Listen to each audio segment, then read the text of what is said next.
जादूगर की कहानी। एक बार की बात है, एक जादूगर रोज जादूगरी दिखा करके अपनी दिनचर्या को चलाया करता था और खुशी राजी रहता था। एक बार उसके मन में आया कि क्यों ना हम राजा के दरबार में जादूगरी दिखाएं।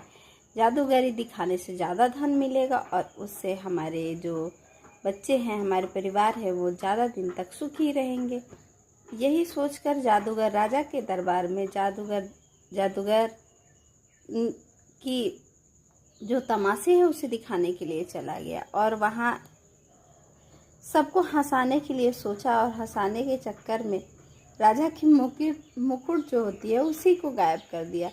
जब मुकुट गायब हो गई तब राजा के ऊपर सभी दरबारी हंसने लग गए। अब राजा को बड़ी गुस्सा आया और उसे काल कोठरी में भेज दिया और 7 दिन के बाद मृत्यु दंड का अपराध तय कर दिया।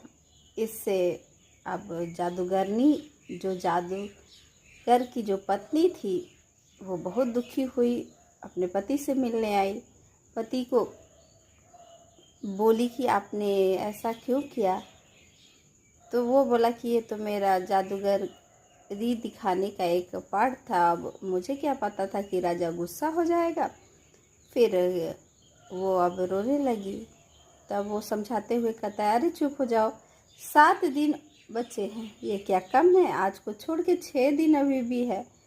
अब वो सोची कि ये कारागार में रह के शायद इसका दिमागी संतुलन खराब हो गया है। फिर जब 6 दिन बीत जाता है, रोज़ मिलने आती है, तो जिस दिन उसकी फांसी की सजा तय है उस दिन राजा से मिलता है और उसको एक दिमाग में तरकीब आता है और कहता है, राजा जी, मैं एक ऐसा एक्सपेरिमेंट जादूगरी करने की समय ले रहा था कि घोड़ा आकाश में उड़े और 1 साल के बाद यह एक्सपेरिमेंट पूरा हो जाता। अब तो मैं मर जाऊंगा तो मेरे साथ ये कला चला जाएगा।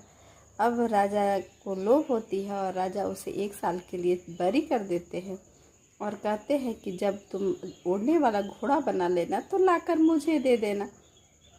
इस पर जादूगर मन ही मन खुश हो जाता है और चला जाता है, अपने पत्नी को सारी बातें बताता है।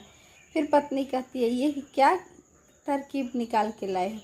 तो फिर वो बोलता है कि 1 साल बहुत होते हैं, 1 साल में कौन कहाँ रहेगा किसने जाना।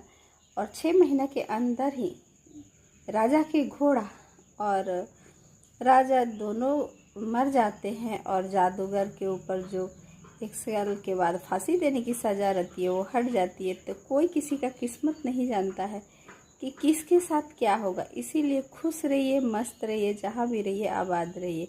जय श्री कृष्णा, राधे राधे। मिलते हैं इसी तरह की प्यारी से अच्छी सी कहानी के साथ।